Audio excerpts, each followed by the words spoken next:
New developments this evening. The U.S. today launched new strikes on Iran after Iranian drones hit another ship in the Strait of Hormuz. The U.S. military has said it has carried out new strikes on multiple targets in Iran.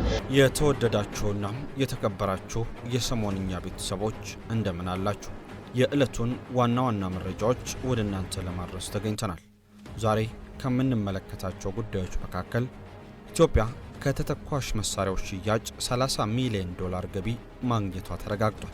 ሀገሪቱ ይህን ያክል ከፍተኛ የውጭ ምንዛሪ ያስመዘገበችበትንና የጦር መሳሪያ ገዢዎቿ እነማን እንደሆኑ ይፋ የተደረገበትን አስገራሚ ዝርዝር መረጃ ወደ እናንተ እናደርሳለን። በሆርሙዝ ሰርጥ በአሜሪካና በኢራን የባህር ኃይሎች መካከል ዳግም ከፍተኛ የተኩስ ልውውጥ ተቀስቅሷል። የዓለምን የነዳጅ መጓጓዣ መስመር ስጋት ላይ የጣለው የዚህ አዲስ ወታደራዊ ፍጥጫ ወቅታዊ መረጃንም ከኛ ተሰማላችሁ። ላይክ፣ ሼር እና ሰብስክራይብ እያደረጋችሁ እስከ ፍጻሜው አብራችሁን ቆዩ። በመሃል ሲኤምሲ አፍሪካ ኮንቬንሽን ሴንተር ፊት ለፊት ዘመናዊ ኮምፓውንድ መኖሪያ መንደር ከድሪም ቢልደርስ ሪል ስቴት በ10% ቅድመ ክፍያና እስከ 50% የባንክ ብድር ከ73 ካሬ እስከ 165 ካሬ አማራጭ 100% አንድ ጊዜ ለሚከፍል ደንበኛ አንድ መኝታ በ73 ካሬ 5.3 ሚሊዮን ብር ሙሉ ክፍያ፣ ሁለት መኝታ በ106 ካሬ 7.8 ሚሊዮን ብር ሙሉ ክፍያ፣ 3 መኝታ 136 ካሬ 9.9 ሚሊዮን ብር ሙሉ ክፍያ። ቀስ ብለው በግንባታ ሂደት ለሚከፍሉ ደንበኞች አንድ መኝታ በ73 ካሬ 720 ሺህ ብር ቅድመ ክፍያ፣ ሁለት መኝታ በ106 ካሬ 1 ሚሊዮን ብር ቅድመ ክፍያ፣ 3 መኝታ 136 ካሬ 1.3 ሚሊዮን ብር ቅድመ ክፍያ። የካሬ ዋጋ ከ73000 እስከ 98888 ብር ብቻ። በውስጡ ባለ 5 ኮከብ ሆቴል፣ ዘመናዊ መኪና ማቆሚያ፣ 4 ሊፍት፣ ስታንድ ባይ ጄኔሬተር፣ ኢንዶር እና አውትዶር መዋኛ ገንዳ፣ የመሮጫ ትራክ፣ የልጆች ጋርደን እና 4000 ካሬ የዌልነስ ሴንተር እስከ 30% ቅናሽ ያገኙ። አሁኑን ይደውሉ። ድሪም ቢልደርስ ሪል ስቴት። ኢትዮጵያ አዲስ ታሪክ ሰራች። የ$30 ሚሊዮን የመሳሪያ ሽያጭ። ኢትዮጵያ ከጦር መሳሪያ ተተኳሽ ሽያጭ $30 ሚሊዮን ገቢ ማግኘቷን ይፋ ማድረጓም ሀገሪቱ በወታደራዊ ኢንዱስትሪ ዘርፍ ራሷን ከመቻል አልፋም ወደ ውጭ ምርት መላክ መጀመሯን የሚያሳይ ትልቅ ለውጥ ነው። ጠቅላይ ሚኒስትር አብይ አህመድ ይፋ እንዳደረጉት ይህ ገቢ የተገኘው አምቦ ከተማ አቅራቢያ የሚገኘው የሆሚቾ ጥይት ኢንጂነሪንግ ኮምፕሌክስ አቅሙን አሳድጎ ለውጭ ገበያ የሚሆነው የተለያዩ የጥይትና ተተኳሽ ምርቶችን ማምረት በመጀመሩ ነው። ይህ ስኬት ኢትዮጵያን ከአፍሪካ ጥቂት የጦር መሳሪያ ላኪ ሀገራት ተርታ እንድትሰለፍም አድርጓታል። አፍሪካ በአጠቃላይ የጦር መሳሪያን ከውጭ በማስገባት የምትታወቅ ቢሆንም ጥቂት ሀገራት የራሳቸውን ወታደራዊ ምርት ወደ ውጭ ይልካሉ።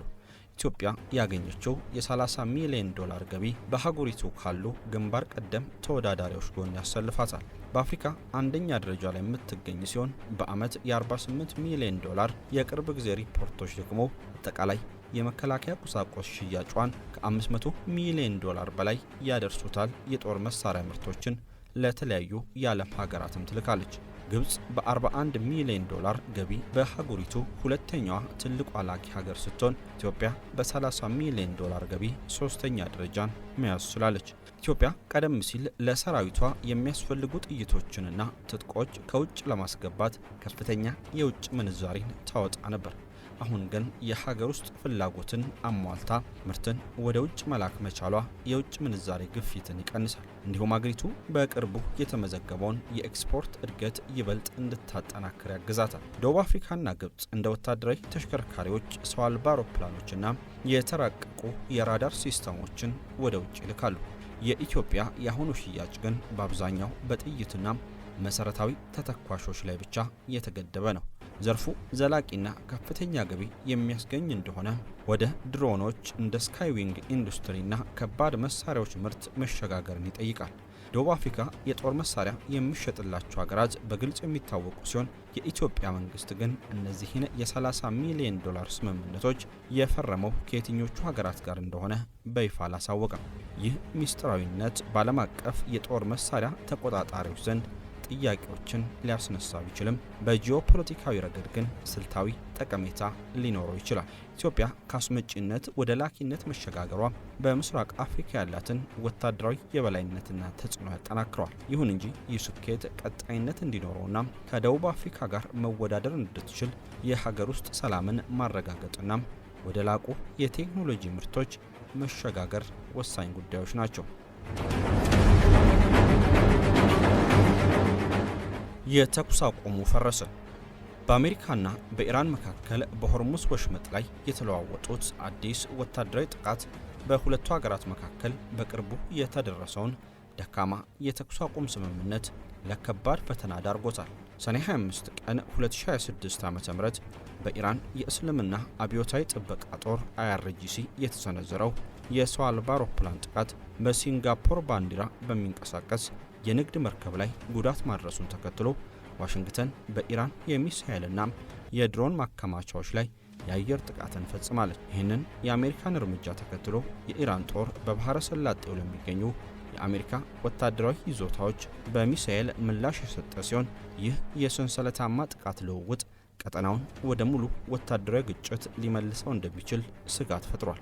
ቀውሱ ያገረሸው ሰኔ 25 ቀን ኤቨር ላቭሊ የተባለች የሲንጋፖር የንግድ መርከብ በሆርሙዝ ወሽመጥ በኩል ስታልፍ በኢራን ድሮን መመታቷን አሜሪካ ማረጋገጧን ተከትሎ ነው። ፕሬዝዳንት ዶናልድ ትራምፕ ይህንን ድርጊት የተኩስ አቁም ስምምነቱን በጉልህ መጣስ ሲሉ የፈረጁ ሲሆን የአሜሪካ መካከለኛው እዝ ሴንትኮም በኢራን የባህር ዳርቻ ራዳሮችና የሚሳኤል ማከማቻ ጣቢያዎች ላይ የአየር ጥቃትን አድርሷል። የኢራን አብዮታዊ ጥበቃ ዘብ IRGC በበኩሉ ጥቃቱን የሀገሪቱን ሉዓላዊነት መጣስ ነው በማለት በባህረ ሰላጤ ወደሚገኙ የአሜሪካ ወታደራዊ ይዞታዎች በሚሳኤልና ድሮን ምላሽ ሰጥቷል። የኢራን ባለስልጣናት ጥቃቱ ከተደገመ ምላሻችን ከዚህ የሰፋ ይሆናል ሲሉም ዝተዋል።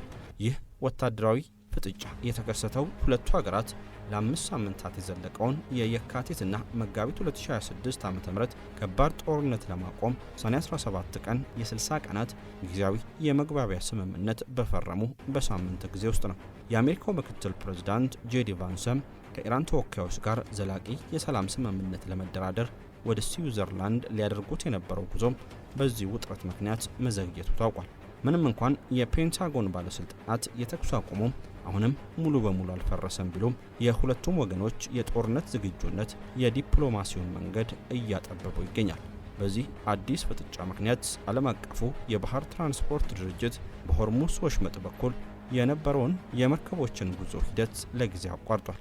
በአሁኑ ወቅት ከ500 በላይ የንግድ መርከቦች በቀጠናው ተዘግተው የሚገኙ ሲሆን ይህ መስተጓጎል በዓለም አቀፍ የነዳጅ ዋጋና በምግብ አቅርቦት ላይ ከፍተኛ የዋጋ ንረት ሊያስከትል እንደሚችል የኢኮኖሚ ተንታኞች በማስጠንቀቅ ላይ ናቸው።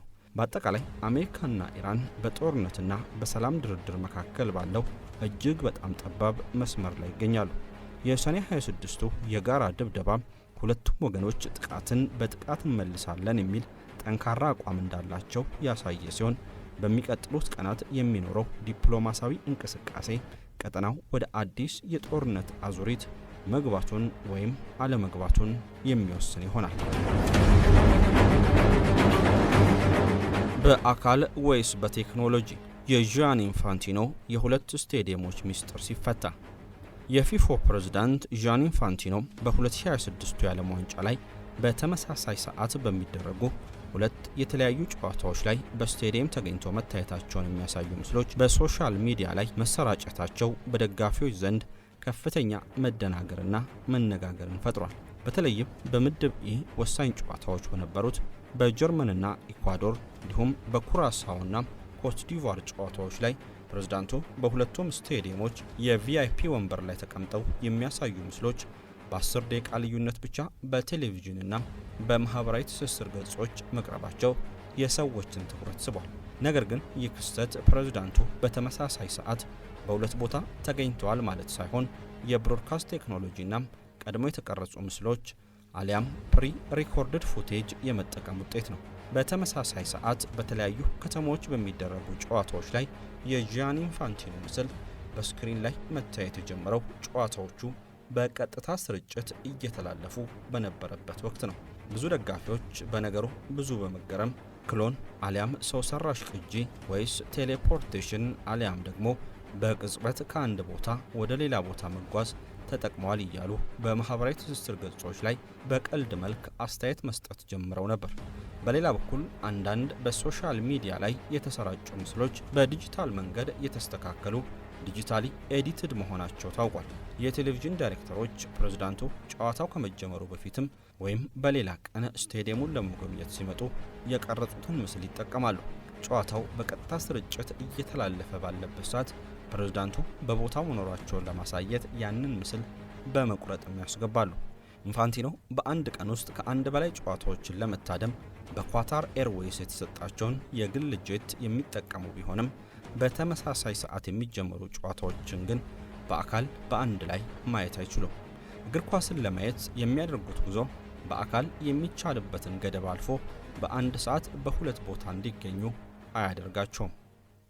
በመሃል ሲኤምሲ አፍሪካ ኮንቬንሽን ሴንተር ፊት ለፊት ዘመናዊ ኮምፓውንድ መኖሪያ መንደር ከድሪም ቢውልደርስ ሪል ስቴት በ10% ቅድመ ክፍያና እስከ 50% የባንክ ብድር ከ73 ካሬ እስከ 165 ካሬ አማራጭ 100% አንድ ጊዜ ለሚከፍል ደንበኛ አንድ መኝታ በ73 ካሬ 5.3 ሚሊዮን ብር ሙሉ ክፍያ፣ ሁለት መኝታ በ106 ካሬ 7.8 ሚሊዮን ብር ሙሉ ክፍያ፣ 3 መኝታ 136 ካሬ 9.9 ሚሊዮን ብር ሙሉ ክፍያ። ቀስ ብለው በግንባታ ሂደት ለሚከፍሉ ደንበኞች አንድ መኝታ በ73 ካሬ 720 ሺህ ብር ቅድመ ክፍያ፣ ሁለት መኝታ በ106 ካሬ 1 ሚሊዮን ብር ቅድመ ክፍያ፣ 3 መኝታ 136 ካሬ 1.3 ሚሊዮን ብር ቅድመ ክፍያ።